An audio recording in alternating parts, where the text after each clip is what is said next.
네, 오늘 지난 시간에 이어서 요셉 이야기를 이어서 하도록 하겠습니다. 오늘 말씀의 제목은 꿈을 위한 마지막 담금질입니다. 이 코로나 2.5단계가 좀처럼 풀리지 않고 있습니다.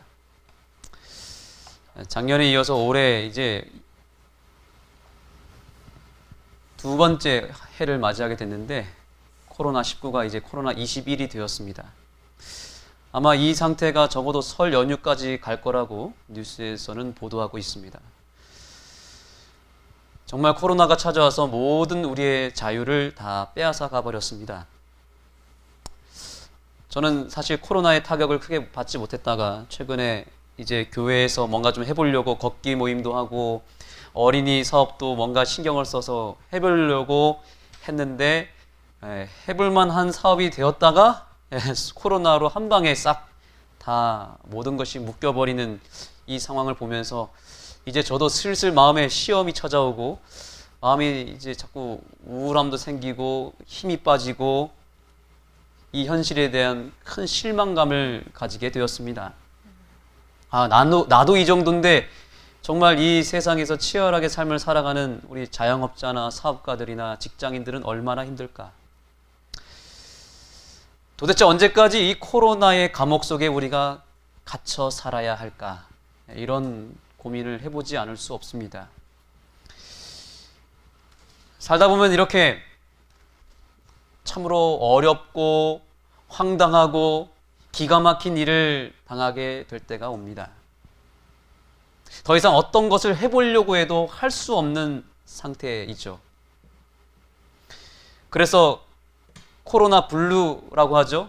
코로나로 인해서 우울증이 걸린 사람들을 코로나 블루라고 말하고 그것을 넘어서 분노의 단계로 간 사람들 코로나 레드라고 말합니다. 이제 웬만큼 하면 끝날 줄 알았는데 더 심해지는 이 상황의 사람들은 이제 코로나 블랙 단계로 들어가게 됩니다. 그게 절망의 단계라고 합니다. 모든 것을 포기해버리는 단계죠. 이렇게 우울 단계에서 분노 단계로 또 분노 단계에서 이제 넉넉고 될 대로 되라 자포자기의 단계로 들어가게 되면 이제 정말 감당할 수 없는 그런 세월을 보내게 되는 것입니다. 이럴 때 어떻게 해야 될까요? 정말 드린 말씀이 없습니다. 그러나 오늘 성경 말씀에 의지해서 딱 한 가지 말씀을 드릴 수 있습니다. 버티셔야 됩니다. 버티십시오. 버텨야 좋은 날이 옵니다. 버텨야 그래야 다시 시작할 수 있습니다.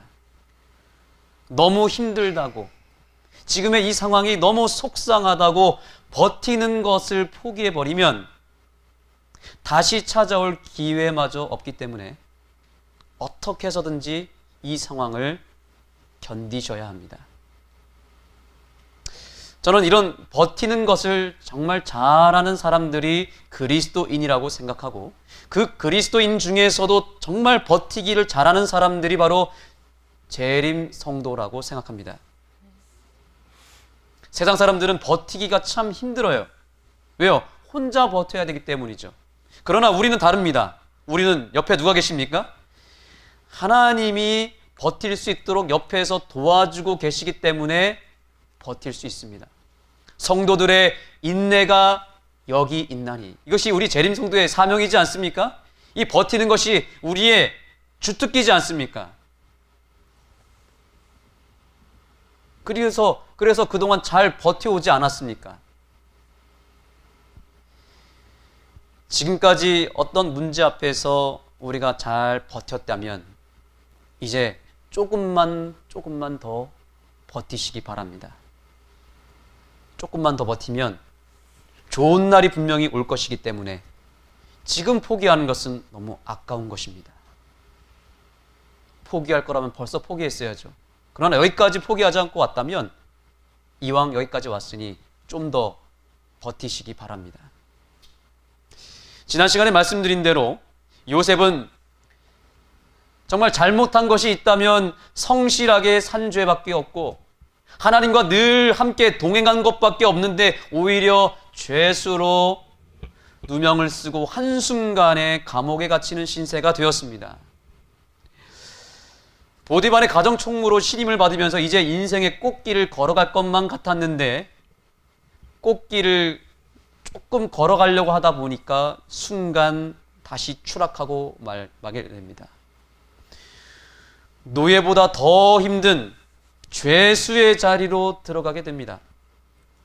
정말 요셉 입장에선 참으로 힘들고 억울한 입장입니다.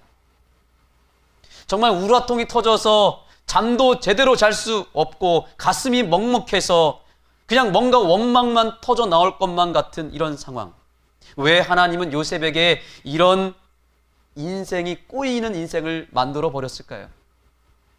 좀 할만하면 웬만하면 좀 하나님도 그냥 좀 내버려 두면 좋으셨을 텐데 왜 그 작은 성공마저 다시 빼앗아가서 더 큰 구렁텅이로 요셉을 빠뜨렸을까요?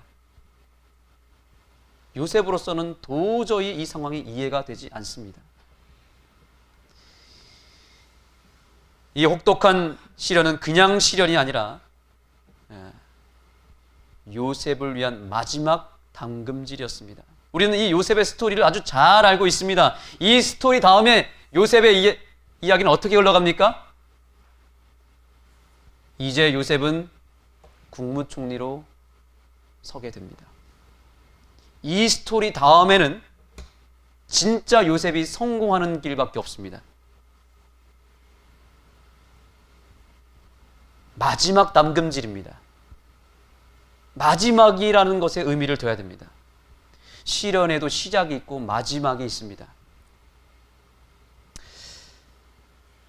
요셉에게 하나님께서 요셉아, 이 감옥 스토리 다음에 너 국무총리 되는 이야기야. 이렇게 얘기해 주면 얼마나 좋겠습니까? 그렇죠? 저는 이 요셉의 이야기를 읽으면서 요셉의 그 상황에서 들어가서 얘기해 주고 싶은 거예요. 요셉아, 너 이제 조금만 기다리면 국무총리 되는 거야. 요셉은 모를 거 아닙니까? 알려주고 싶은데 아무도 안 알려주고 있어요. 하나님도 안 알려주고 있어요. 왜 하나님은 안 알려주셨을까요? 좀 알려주시면 안 될까요? 그러면 좀 버틸 수 있지 않겠습니까? 그렇죠, 장로님. 알려주면 좋잖아요. 요셉은 지금 여기가 끝이라고 생각할 거란 말이죠. 근데 끝이 아니라 이제 새로운 시작이 기다리고 있는데 안 알려줬단 말이에요. 저는 이렇게 생각합니다. 요셉을 깜짝 놀라게 하고 싶었던 거예요. 그렇게밖에 해석이 안 됩니다. 코로나 이후에 어떤 축복이 있을지 우리는 잘 모르지만 여러분 조금만 더 버티면 정말 큰 축복이 기다리고 있습니다. 우리가 이거 미리 알면 재미없잖아요. 그렇죠? 그래서 하나님이 그냥 그 고난 가운데 아무 소리 안 하시고 기다리고 계시는 겁니다. 전혀 못 알아차리게 잠깐의 시련을 혹독하지만 허락하신 것입니다. 그러나 오늘날 요셉으로 살아가는 저와 여러분들에게 하나님은 오늘 말씀을 통해서 요셉의 스토리를 통해서 알려주고 계십니다. 여러분, 이 요셉의 스토리가 그저 하나의 남의 이야기가 아니라 하나의 성경 이야기가 아니라 나의 삶의 이야기란 사실을 믿으십니까? 저는 이 요셉을 묵상하고 설교를 준비하면서 기도하고 있습니다. 하나님, 이 요셉의 스토리가 제 개인의 삶에 그대로 재현되고 우리 성도들의 개인의 삶에 똑같이 재현되게 해달라고 기도하고 있습니다. 그래야 이 시간이 의미 있지 않겠습니까? 그렇다면 저는 오늘 여러분들에게 한 가지 비밀을 말씀드리겠습니다. 오늘날 여러분들이 어떠한 시련을 당하고 있고 어떠한 어려움에 처했다 할지라도 그 위기는 마지막 담금질입니다. 우리 옆 사람에게 인사 나누시기 바랍니다. 마지막이래요. 인사하시기 바랍니다. 마지막이라고 하는 거죠. 이 시련이 마지막입니다. 가장 어두운 밤이 지나야 새벽이 찾아오고 가장 혹독한 겨울이 지나가야 봄이 찾아오듯이 하나님은 지금 요셉의 꿈을, 저와 여러분의 꿈을 완성시키기 바로 직전에 마지막 담금질을 하고 있다는 사실입니다. 그렇기 때문에 버티셔야 됩니다. 여기서 포기하면 뭘 못 받아요? 깜짝 선물을 못 받아요. 여기서 포기하면 그동안 하나님께서 한 번에 모아서 세트로 묶어서 주시려고 했던 그 종합 선물 세트를 다 놓쳐버리는 거예요. 그러니까 조금만 더 버티시기 바랍니다. 잠깐 동안 버티기 위해서 저는 오늘 여러분들에게 3가지 처방을 드립니다. 이 3가지 처방을 받고 조금만 더 버티시기 바랍니다. 마지막 당금질의 이 혹독한 시련을 극복하기 위해서 3가지 처방이 필요한데 따라해 보겠습니다. 믿음, 소망, 사랑. 이 3가지로 버티셔야 됩니다. 근데 설명은 거꾸로 드리겠습니다. 사랑부터 가겠습니다. 사랑으로 버티셔야 되는데 그냥 사랑이 아닙니다. 한번 다 같이 읽어보겠습니다. 뒤에 것만 읽으세요. 시작. 나보다 남을 먼저 사랑함으로 버티시기 바랍니다. 이게 혹독한 시련을 견디는데 매우 필요한, 가장 우선적으로 필요한 처방입니다. 내가 아니라 남을 먼저 사랑하는 것이죠. 창세기 40장 1절과 3절입니다. 그 후에 애굽 왕의 술 맡은 자와 떡 굽는 자가 그 주 애굽 왕에게 범죄한지라 그들을 시위대장의 집안에 있는 옥에 가두니 곧 요셉에 갇힌 옥곳이라. 네, 창세기 40장은 이렇게 시작합니다. 요셉이 갇힌 감옥은 일반 백성이 들어가는 감옥이 아니라 그 당시 왕의 제수들, 즉 고위 간부들이 범죄했을 때에 들어가는 특별한 감옥이었습니다. 왕에게 실수를 하거나 혹은 음모를 꾸미다가 발각이 되어서 왕의 분노를 사게 되면 즉시로 이 감옥으로 들어오게 되는데 바로 보디발의 집 안에 있는 감옥입니다. 여기에 들어와 있다가 이제 왕이 잠시 뒤에 며칠 뒤면 사형을 내리거나 아니면 분노가 풀려서 다시 복직을 시켜주기도 합니다. 아니면 매를 맞기도 하고 아니면 살려주기는 하지만 그 지위를 무너뜨리기도 합니다. 빼앗아 가기도 합니다. 그렇기 때문에 여기에 온 죄수들은 사실은 굉장히 두려움과 긴장 속에서 기다려야 되는 시간을 보내야 됩니다. 그런데 이곳에 누가 있었다고요? 요셉이 있었다는 겁니다. 사실 요셉은 여기에 들어올 자격이 되지 않습니다. 노예잖아요. 그런데 하나님의 인도하심을 통해서 이곳에 들어왔습니다. 애굽의 술 맡은 관원장과 떡 맡은 관원장, 이 두 사람이 왕에게 범죄하였고 요셉이 갇혀 있는 그곳에 이들이 들어왔던 것입니다. 그런데 여기서 정말 눈여겨봐야 될 말씀이 보입니다. 그것은 4절입니다. 4절 말씀입니다. 시위제장이 요셉으로 그들에게 수종하게 하매 요셉이 그들을 섬겼더라. 그들이 갇힌 지 수일이라. 보이십니까 여러분? 그의 주인이었던 보디발, 비록 요셉을 감옥에 던져넣었지만 여전히 그는 요셉을 신뢰했습니다. 그래서 죄수들 가운데서도 정말 중요한 죄수들을 요셉에게 맡겼습니다. 한번 따라해 보겠습니다. 요셉이 그들을 섬겼더라. 자기도 지금 정말 죽을 만큼 힘든 상황인데 요셉은 그곳에서 누군가를 섬기는 일을 했다는 사실이에요. 저는 이 요셉의 대목에서 요셉이 혹독한 시련을 견딜 수 있었던 비결이 무엇이었는지를 발견하게 되었습니다.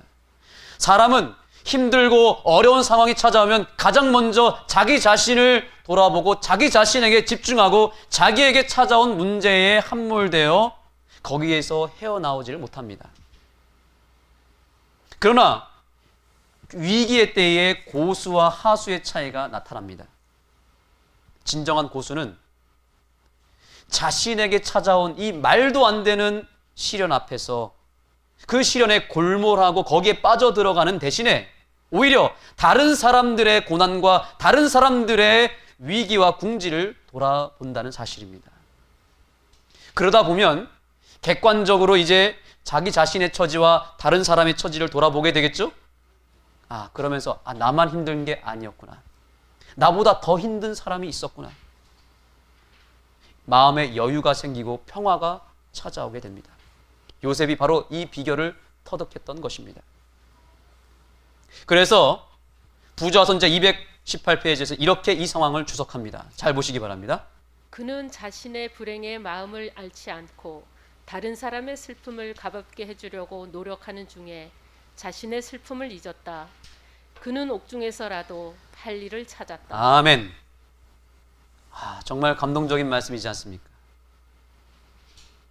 여기 이 슬픔이라고 하는 단어 대신에 현재 내 삶을 무겁게 하는 삶의 짐을 한번 넣어보시기 바랍니다. 대입해 보세요. 그대로 이루어질 것입니다. 여러분, 일단 자신의 불행에 마음을 앓지 말고 거기서 빠져나와야 됩니다. 그런 다음에 어떻게 해야 되겠습니까?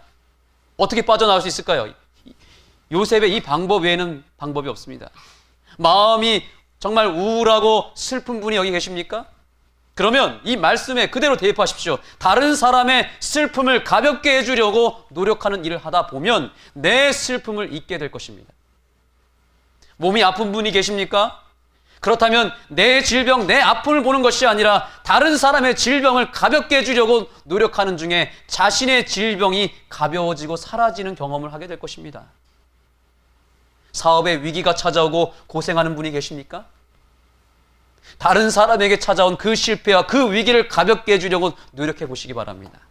그러면 내 위기가, 내 실패가 어느새 증발해 버렸다는 것을 발견하게 될 것입니다.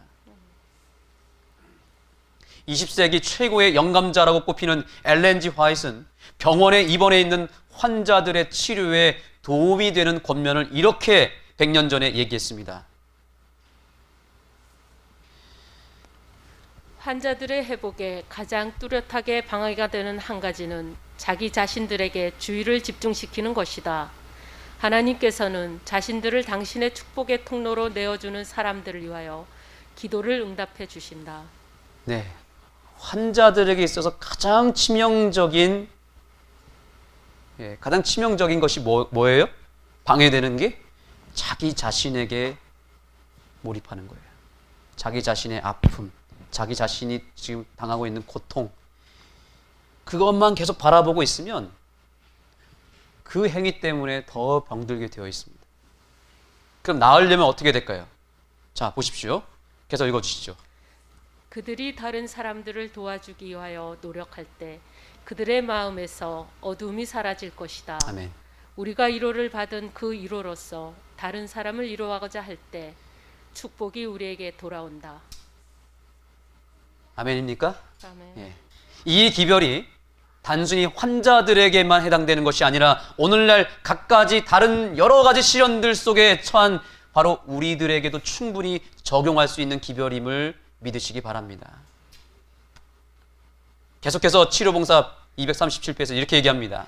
건강이 좋지 못하기 때문에 고생하고 있는 사람들이 다른 사람들에 대하여 간섭을 쏟은 나머지 자아를 잃어버릴 것 같으면, 그리고 그들이 자신들보다 더 큰 어려움을 당하고 있는 사람들에게 봉사함으로 주님의 명령을 따를 것 같으면 그들은 내 빛이 아침같이 비칠 것이며 내 치료가 급속할 것이라는 선지자의 약속이 옳다는 것을 깨닫게 될 것이다. 네.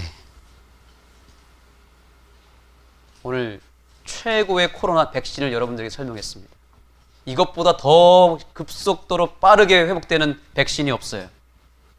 다른 사람의 아픔과 다른 사람의 고통에 내가 동참하고 그 고통을 가볍게 해주기 위해서 노력할 때 내 고통이 사라진다는 사실이죠. 코로나 감옥에 지금 1년이 넘도록 국민들이 갇혀 살고 있습니다. 우울증 환자가 정말 많아져가지고 지금 정신과 같은 경우는 예약을 하지 않으면 갈 수가 없어요. 그렇게 정신과에 사람들이 많이 들어간다고 합니다. 몸 아픈 것은 말할 것도 없고 마음이 다친 사람들이 얼마나 많은지 모릅니다. 경제적으로 정말 매우 힘든 시기를 보내고 있어서 지금 사람들의 마음에 분노와 불안함과 무기력함이 가득 차 있습니다. 그렇기 때문에 이런 기별이 증거될 때에 이렇게 얘기할 수 있습니다. 지금 내가 죽게 생겼는데 무슨 남을 돌아보냐고 생각하고 말할지 모르겠습니다. 그러나 그리스도인은 이 고난을 견디는 방법이 달라야 됩니다. 정말 진짜로 힘든 이유는 다른 게 아닙니다. 내 인생, 내 문제, 내 아픔을 너무 끌어안다 보니까 거기서 내가 힘듦을 경험하는 거예요. 내 자아를 너무 사랑하다 보니까 거기에 함몰되어서 상처와 아픔이 점점 더 깊어져 가는 것입니다. 성경은 그렇게 자아를 사랑하는 마음, 자기 자신에게만 몰두하는 마음을 죄라고 말합니다. 그 죄 때문에 죽게 된다고 말하지 않습니까? 자신의 인생을 자신이 너무 쥐고 있어서 하나님이 도와줄 수 없는 지경이 되었고, 그래서 점점 스스로 힘을 잃어가는 상황인 것이죠. 그러므로 오늘 우리가 해야 될 일은 무엇입니까? 내 자아를 하나님께 맡기고, 내 인생의 문제를 하나님께 맡기고, 나보다 더 힘들어하는 누군가를 찾으시기 바랍니다. 누구라도 자기 머리를 자기가 깎을 수 없지 않습니까? 내 문제를 내가 부둥켜 안고 내가 해결하고 노력한다고 해서 해결되지 않습니다. 가장 빠른 길은 맡겨야 됩니다. 요셉이 바로 그걸 한 것입니다. 창세기 40장 7절입니다. 요셉이 그 주인의 집에 자기와 함께 갇힌 바로의 관원장에게 묻되 당신들이 오늘 어찌하여 근심빛이 있나이까? 자, 요셉은 이 위기의 상황 속에서 소극적으로 남을 돌아보지 않고 적극적이고 아주 세심하게 돌아봤다는 것을 확인할 수 있습니다. 자기가 섬기는 사람들의 무엇을 봤대요? 얼굴 표정을 자세히 관찰하고 얼굴빛이 잘 좋아 보이지 않은 사람들을 향해서 어찌하여 당신의 얼굴빛이 이렇게 어둡고 근심빛이 가득합니까? 라고 물어봤습니다. 저는 이 부분에서 감동이 되었습니다. 사람은 얼굴 표정만 봐도 다 알아요, 몰라요? 금방 알 수 있습니다. 나 힘들다고 그저 내 자신만 돌아보는 것은 신앙인이 아닙니다. 하나님은 요셉처럼 어려운 상황에서도 다른 사람에게 관심을 가져다주고 그 사람의 필요가 뭔지를 물어봐주고 그 사람의 눈물을 닦아줄 수 있는 사람을 찾으십니다. 이런 사람들은 하나님이 반드시 크게 쓰십니다. 위기의 때에 그저 나 몰라라 하며 자기 자신에게만 관심을 갖는 사람은 하나님이 쓸 수가 없습니다. 그런 교회는 하나님이 쓸 수가 없습니다. 그러나 위기의 때라도 비록 힘들지만 남을 먼저 돌아보고 그들을 섬기고 보살피는 이 아름다운 마음들이 있는 사람들, 그리고 그 아름다운 마음들이 모인 교회, 하나님이 반드시 기억할 것입니다. 그리고 요셉처럼 크게 들어서 쓰실 것입니다. 그래서 하나님은 이렇게 코로나로 모든 사람이 죽을 만큼 힘들어할 때에 과연 하나님의 진짜 백성들이 어디에 있는지를 지금 살펴보고 있습니다. 지금 이 위기가 그리스도인들에게는 기회입니다. 사람들이 지금 다 집에 들어앉아서 하루 종일 TV 앞에서 혹은 컴퓨터 앞에서 정말 어디 오고 갈 데도 없고 누구랑 대화할 수도 없는 이런 상황 속에서 마음이 울적하고 그저 무기력하게 있는 경우들이 많이 있습니다. 이럴 때 어떻게 해야 될까요? 그냥 집에 있으라고 하니까 우리도 그냥 똑같이 집에 있어야 될까요? 아닙니다. 내 주변을 돌아보고 그들의 얼굴빛이 어떤 얼굴빛을 하고 있는지, 근심의 빛이 있는지, 슬픔의 빛이 있는지 돌아보고 물어봐 줘야 됩니다. 그리고 내가 도울 수 있는 게 무엇이 있는지 그들의 이 얘기를 좀 깊이 충분히 들어줘야 되겠습니다. 그렇게 되면 분명히 역사가 일어납니다. 하나님은 분명히 우리에게 다른 사람을 돌아볼 수 있는 기회를 이 코로나를 통해서 허락하셨습니다. 요셉이 그 관원장 두 죄수를 바라보고 그 얼굴빛을 보고 먼저 물어봤을 때에 그들이 그들의 꿈을 얘기했고 그 꿈을 통해서 해석이 되고 바로 그 도움을 통해서 요셉은 국무총리가 될 수 있는 기회를 얻었습니다. 여러분, 오늘날 우리가 다른 사람들을 돌아보게 될 때 우리가 생각하지 않은 뜻밖의 기적을 경험하게 될 것이고 하나님의 섭리를 보게 될 것입니다.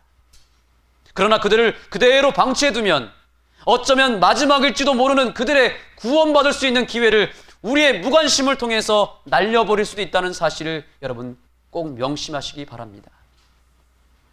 그 책임은 누구한테 있겠습니까? 만약에 요셉이 이 두 관원장한테 아무 관심을 주지 않고 그들의 얼굴을 바라보지 않고 물어보지 않았더라면 그들의 인생도 망했을 것이고 요셉도 결국 기회를 얻지 못했을 것입니다.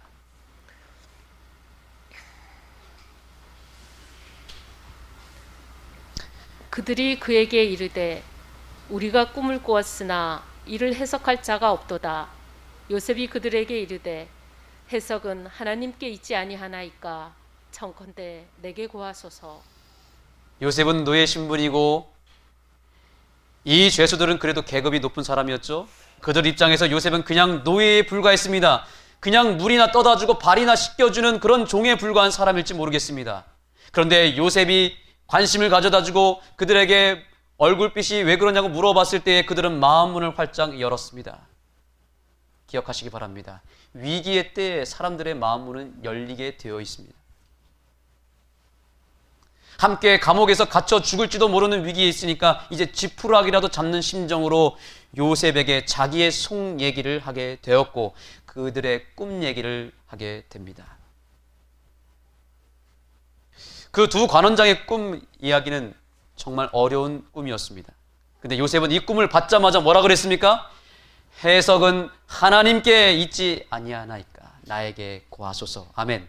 그들의 마음 문을 열고 그들의 마음에 가장 먼저 선포한 것은 하나님이었습니다. 우리가 이 코로나 시대에 그들에게 나아가고 그들에게 대화를 걸고 그들의 마음 문을 열었을 때 기회가 옵니다. 하나님을 전할 수 있는 기회가 옵니다. 그들이 하나님의 능력을 인정하게 되는 날이 올 것입니다. 우리의 인생에 해석하는 것은 불가능합니다. 우리의 인생의 문제를 해석하는 건 참 힘듭니다. 도저히 이해가 안 되는 일이 닥쳤을 때, 그래서 우리의 얼굴빛이 근심의 빛으로 가득 찼을 때에 그 문제에 대한 해답은 누가 갖고 있습니까? 하나님에게 있습니다. 하나님이 해석해 줄 것이고 하나님이 그 문제의 실마리를 허락해 줄 것입니다. 두 번째입니다. 또 한번 읽어보겠습니다. 뒤에 말씀을 읽겠습니다. 시작. 고난이 아닌 꿈에 소망을 두라. 두 번째 처박입니다. 고난이 아닌 꿈에 소망을 두어야 합니다. 요셉은 감옥 속에서 쓰라린 고통을 맛봐야 됐지만 그는 어렸을 때 자기에게 허락하신 하나님의 꿈을 포기하지는 않았습니다. 모든 상황을 꿈을 이루기 위한 훈련이요, 연단이요, 배움의 시간으로 삼았습니다. 그것이 시련이라 할지라도 요셉은 그 시련을 꿈을 이루기 위한 훈련의 도구로 사용해 버렸습니다. 그래서 영감의 글은 이렇게 설명하고 있습니다. 하나님께서는 그를 크게 쓰시기 위하여 고난의 학교에서 준비시키고 계셨으며 그는 필요한 훈련을 거절하지 않았다. 감옥 속에서 압박과 학대와 범죄의 결과가 어떤 것인지를 목격하고 그것을 통해 그는 정의의 동정과 자비의 공과를 배웠다. 그것이 그로 하여금 지혜와 자비심을 가지고 권력을 행사할 수 있도록 준비시켜 주었다. 여러분 여기 빨간색 부분만 잘 보십시오. 고난이 무엇이라고요? 고난의 학교라고 요셉은 생각했고, 그래서 그 속에서 훈련을 끊임없이 했고, 끊임없이 뭐 했대요? 또 배웠대요. 꿈이 없으면 고난은 그냥 고난으로 끝납니다. 그런데 꿈이 있으면 고난은 내 꿈을 이루기 위한 학교가 됩니다. 꿈이 있으면 내가 겪는 모든 상황이 다 배움의 시간이 됩니다. 꿈이 있으면 내가 만나는 모든 사람이 다 나에게 꿈을 이루기 위한 도움이 되는 선생님이 다 된다는 사실이에요. 요셉은 하나님이 주신 꿈이 있었기 때문에 고난이 아무리 심하게 찾아와도 잠깐의 고통은 겪었겠지만 그 고난을 이제 학교라고 하는 개념으로 해석해 버렸습니다. 그래서 요셉은 아마 이렇게 생각했을 거예요. 형들에게 팔렸을 때에는 내가 지금 고난의 초등학교에 입학했구나. 그 다음에 보디발의 집에 팔렸을 때에는 내가 이제 고난의 중학교에 들어가게 되었구나. 그렇죠? 그리고 그곳에서 10년을 있으면서 고등학교 과정을 거치고 보디발의 아내의 그 억울한 누명 때문에 감옥에 들어갔을 때에는 요셉이 어떻게 해석했을까요? 아, 내가 이제 고난의 고등학교를 졸업하고 고난의 대학교에 들어갔구나. 그렇게 생각하니까 요셉이 삶의 태도가 딱 바뀌게 됩니다. 그리고 그의 삶에 다시 성실함이 찾아왔고 그의 선한 품성은 그 어두운 감옥에서 빛을 발하게 됩니다. 여러분 만약에 여러분이 겪고 있는 이 지금의 상황이 내 꿈을 성취하고 더 높은 곳으로 도약하게 하는 내 삶의 역전의 기회가 된다면 여러분 이 어려움 속에서 어떻게 사시겠습니까? 요셉처럼 훈련받아야 됩니다. 이 위기를 통해서 내가 아직까지 고치지 못한 잘못된 습관이나 잘못된 정신, 내 어떤 품성의 나쁜 기질을 발견하고 그것을 해결해야 됩니다. 이 고난이 아니면 절대로 벗을 수 없는 내 삶의 문제점을 이 기회에 벗어 던져야 됩니다. 이게 훈련입니다. 훈련이 끝났으면 이제 배워야 되겠습니다. 요셉은 감옥에서도 계속 배웠습니다. 죄수들과 많은 이야기를 나누면서 그 애굽의 정치를 배웠고 애굽의 언어를 배웠으며 애굽의 학문을 두루두루 배웠습니다.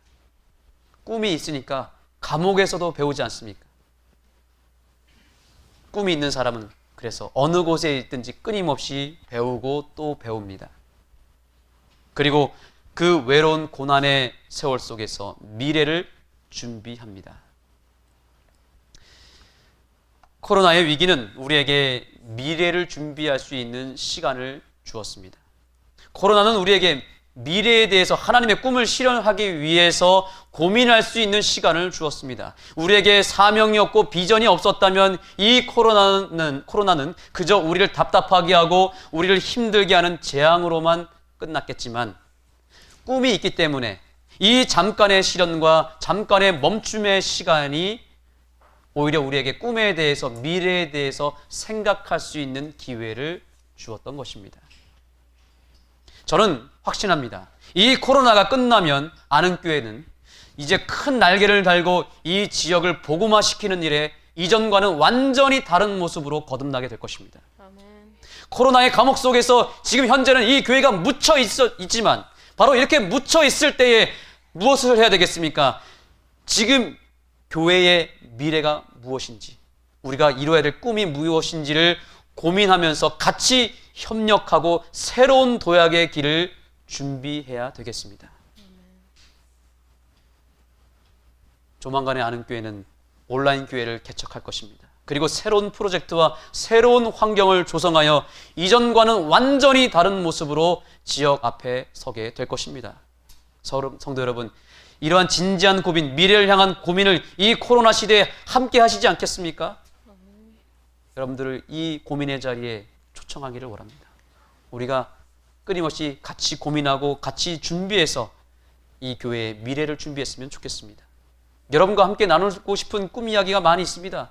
함께 준비해 보시지 않겠습니까?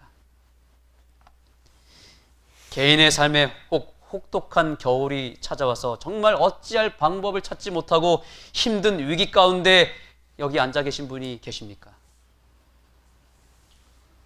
여러분들이 지금 고난의 학교에 입학했다는 것을 기억하시기 바랍니다. 입학했으면 이제 배우시고 훈련 받으시고 미래를 준비하시기 바랍니다. 아무리 좋은 학교에 다녀도 내가 꿈이 없으면 그 학교 다니는 것 고난입니다. 저는 꿈이 없었을 때 중고등학교를 다녔을 때 그 시절은 고난이었습니다. 자유를 빼앗기고 선생님의 그 통제 아래서 있다는 것은 고난이었습니다. 때가 되면 시험을 치러야 되고 이게 다 고난의 세월이었어요. 그러나 그때 꿈이 있었다면 그 학교는 저에게 꿈을 이룰 수 있는 계기가 되었겠죠? 그러므로 내가 지금 힘든 것은 고난 때문에 힘든 게 아니에요. 사실은 그 고난 속에서 꿈을 가지고 있지 않은 나 때문에 그 고난이 더 힘든 거예요. 그러나 그 고난 속에서 내가 꿈을 찾고 꿈을 발견했다면 절대로 그 고난이 힘들지 않을 것입니다. 여러분들은 지금 학교에 입학했습니다. 세 번째입니다. 다 같이 또 읽어보겠습니다. 시작. 사람이 아닌 하나님만 믿으라. 마지막 처방입니다. 요셉이 술 맡은 관원장과 떡 맡은 관원장의 꿈을 해석해 줍니다. 먼저 술 맡은 관원장의 꿈은 무엇이었습니까? 포도나무에 3개의 가지가 나왔고 그 가지에게 나온 포도송이를 가지고 포도주를 만들어서 왕 앞에 갑니다. 요셉이 바로 해석해 줍니다. 3일이 지나면 당신은 바로 왕 앞에 나아가게 될 것이고 당신의 모든 직위가 회복될 것입니다. 그대로 이루어졌습니다. 떡 맡은 관원장의 꿈도 해석해 줍니다. 떡 맡은 관원장은 다 아시는 대로 꿈에서 바로 왕을 위해서 떡을 구웠고 그 세 개의 광주리에다가 떡을 이고 가는데 까마귀가 와서 그 떡을 쪼아 먹었다는 거죠. 어떻게 해석해 줬죠? 당신은 3일 뒤에 바로 왕으로부터 죽임을 당하게 될 것입니다. 3일 뒤에 그대로 성취가 되었습니다.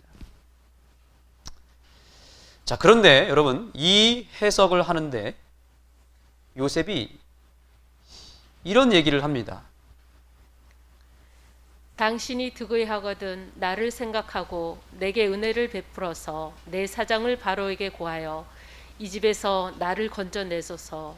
나는 히브리 땅에서 끌려온 자요 여기서도 옥에 갇힐 일은 행치 아니하였나이다. 요셉이 사람에게 이렇게 간절히 부탁하고 도움을 요청했던 적은 별로 없습니다. 아니, 성경 기록상 아예 없습니다. 이때가 처음이자 마지막이 됩니다. 요셉이 그곳에서 열심히 봉사하며 살았지만 그래도 그 마음 가운데 무엇이 있었냐면 여전히 억울함이 남아있었고 여전히 상처가 남아있었고 미래에 대한 두려움이 있었습니다. 그래서 여기서 벗어날 수 있는 길이 무엇인가 살펴봤을 때에 누구에게요? 술 맡은 관원장에게 부탁해보자. 너무 간절한 나머지 술 맡은 관원장에게 부탁을 합니다. 당신이 정말 제가 예언한 대로 해석해 준 대로 진짜로 회복되어서 왕궁에 가게 되면 저를 좀 생각해 주셔서 제 사정을 누구에게 구하라고 얘기하고 있습니까? 바로 왕에게 구하여 이 집에서 나를 건져내소서. 사실 이 간구는 누구한테 해야 됩니까? 하나님에게 해야 되잖아요. 그런데 지금 요셉이, 그 믿음의 사람 요셉이, 그 하나님과 함께 동행했던 요셉이 지금 누구한테 간구하고 있습니까?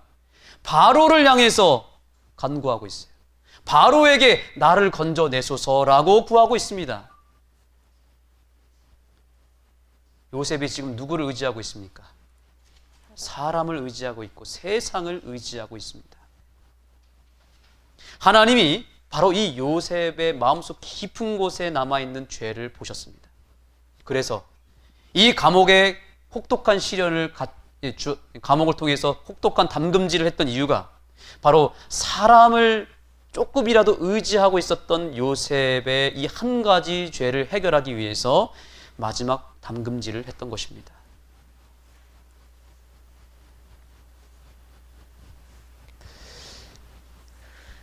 술 맡은 관원장이 요셉을 기억지 않고 잊었더라. 네, 술 맡은 관원장이 누구를 기억하지 않았다고요? 요셉을 기억하지 않았더라. 이렇게 하면서 창세기 40장이 끝나게 됩니다. 그렇게 내가 도움을 줬고 나를 분명히 기억해 주겠다고 도와주겠다고 약속했던 그 술 맡은 관원장이 정작 그 도움을 받고 나서는 누구를 잊어버렸어요? 요셉을 잊어버렸습니다. 요셉이 이 사실을 알았을 때 얼마나 실망이 되었을까요? 정말 화가 나고 쓰라렸을 겁니다. 철석같이 믿었던 사람인데 그 사람에게 당하는 배신감은 정말 쓰라립니다. 요셉의 인생을 보면 계속 그 고난의 학교에 입학할 때마다 자기가 의지하고 믿었고 사랑했던 사람들로부터 배신을 당합니다. 가장 먼저는 자기가 사랑했던 형제들로부터 버림을 받고 팔려가게 되었습니다. 그리고 애굽의 보디발의 집에서 10년 동안 그 주인을 열심히 섬기고 충성했는데 그 주인으로부터 배신을 당하고 억울한 누명을 쓰고 감옥에 들어가는 일을 당합니다. 그리고 이제 마지막 감옥에서도 마지막 한 가지 남은 그 희망을 술 맡은 관원장에게 걸었는데 정말 보기 좋게 배신을 당해버렸어요. 그것도 자기가 정말 아끼고 사랑했고 믿었던 사람에게 배신을 당했습니다. 원래 가장 가까운 사람에게 가장 큰 실망을 하게 되는 법입니다. 우리가 최근에 그 정인이 사건을 통해서 지금 온 국민이 분노하고 있지 않습니까? 여러분 다 아시죠? 정인 사건. 그 2살, 3살짜리밖에 되지 않는 여자아이를 누가 죽였습니까? 그 정인이의 그 어린아이에게 가장 가까웠고 그녀가 가장 의지했던, 그 아이가 어떻게 보면 가장 유일하게 사랑했던 존재, 그 부모로부터 죽임을 받은 것이죠. 그가 의지할 수 있었던 사람은 그 부모밖에 없었는데.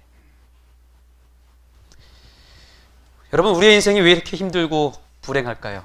왜 이렇게 고난이 점점 쓰라릴까요? 결국에는 사람 때문이에요. 사람을 믿으니까 힘드는 거예요. 교회 생활이 왜 때때로 힘들까요? 사람 때문입니다. 믿었던 목사가 실망을 주니까 힘든 거예요. 믿었던 어떤 교인의 말 한마디 때문에 상처를 받는 거예요. 내가 그렇게 믿었는데 어떻게 나한테 이렇게 말할 수 있어? 가정에서 왜 이렇게 힘듭니까? 믿었던 배우자가 실망을 주고, 믿었던 자녀가 실망을 주고, 믿었던 부모가 나에게 실망을 주기 때문에 힘든지 아십니까?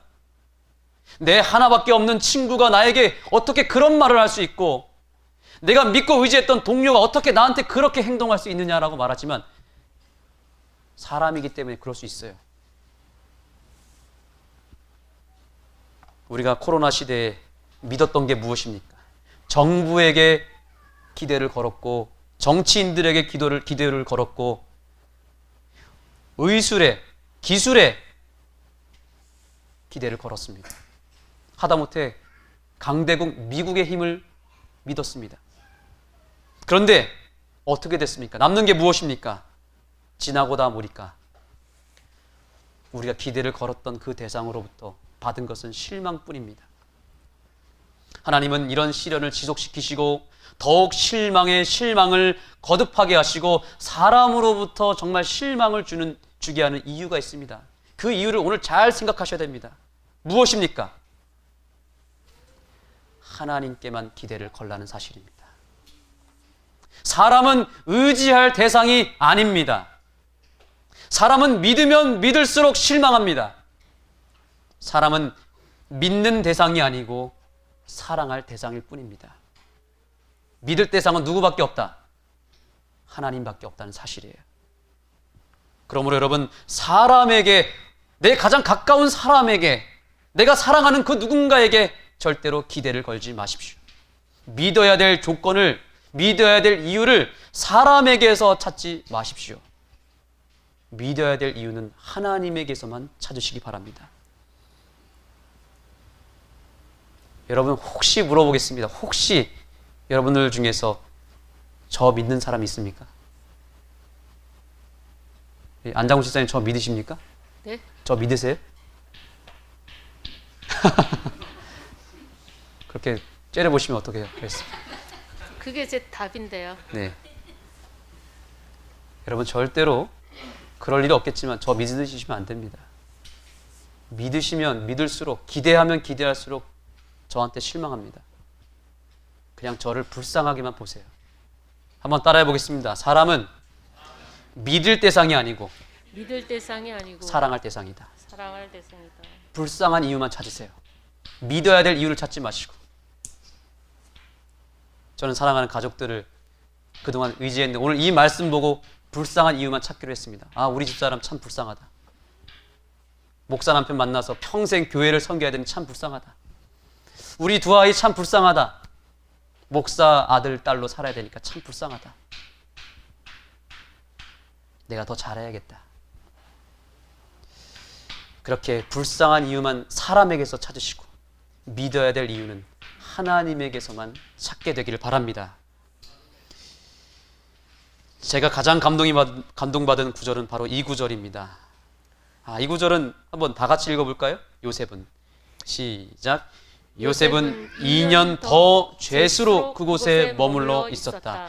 그의 마음속에 불타오르던 희망은 서서히 꺼져갔고 다른 모든 시련에 배은만덕의 쓰라린 고통이 더해졌다. 그러나 하나님의 손이 옥문을 여시려 하고 있었다. 아멘.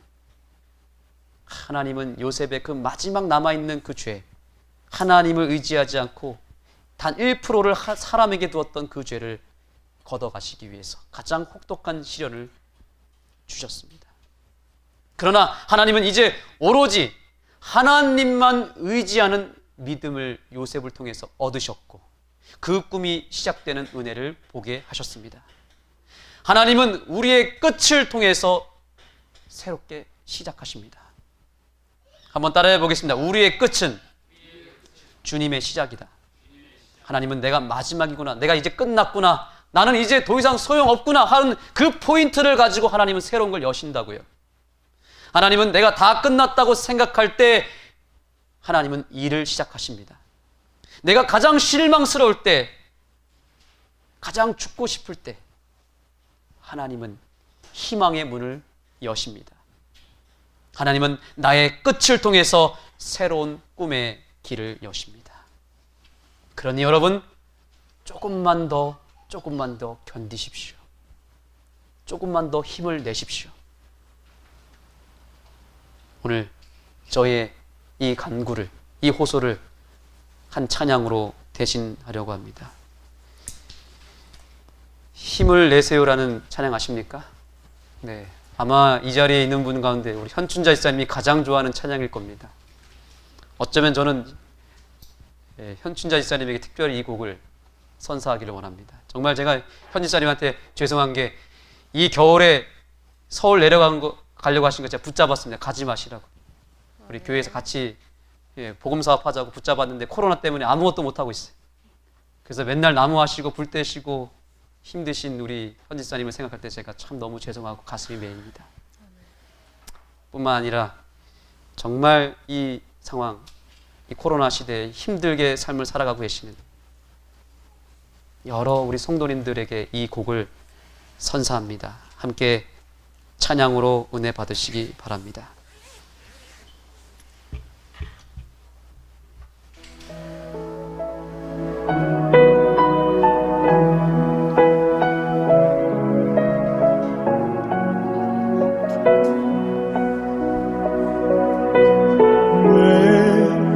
나만 겪는 고난이냐고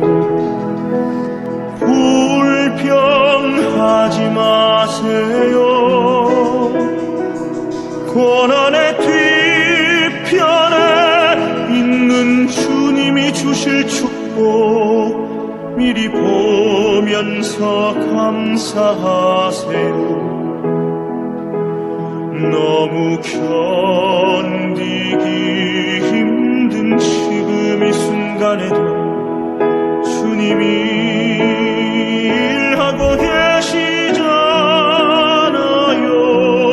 남들은 지쳐 앉아 있을지라도 당신만은 일어서세요. 힘을 내세요. 주님이 손잡고 계시잖아요. 주님이 나와 함께함을 믿는다면 어떤 역경도 이길 수 있잖아요.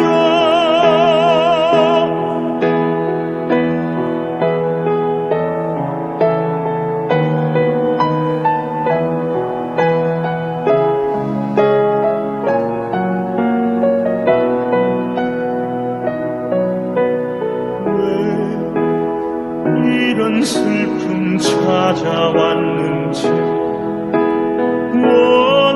원망하지 마세요.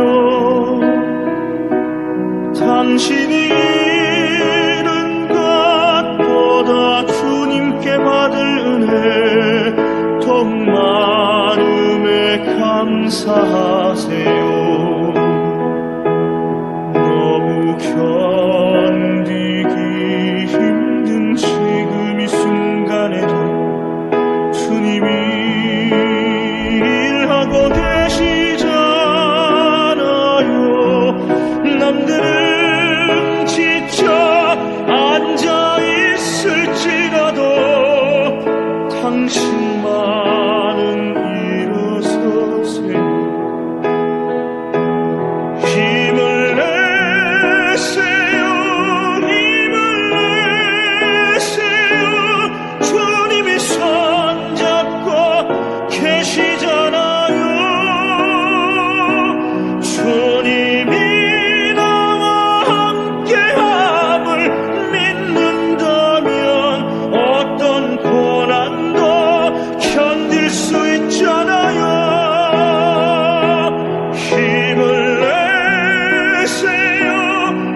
기도하는 시간을 갖겠습니다. 저는 이 가사에서 참 감동받은 부분은 이것입니다.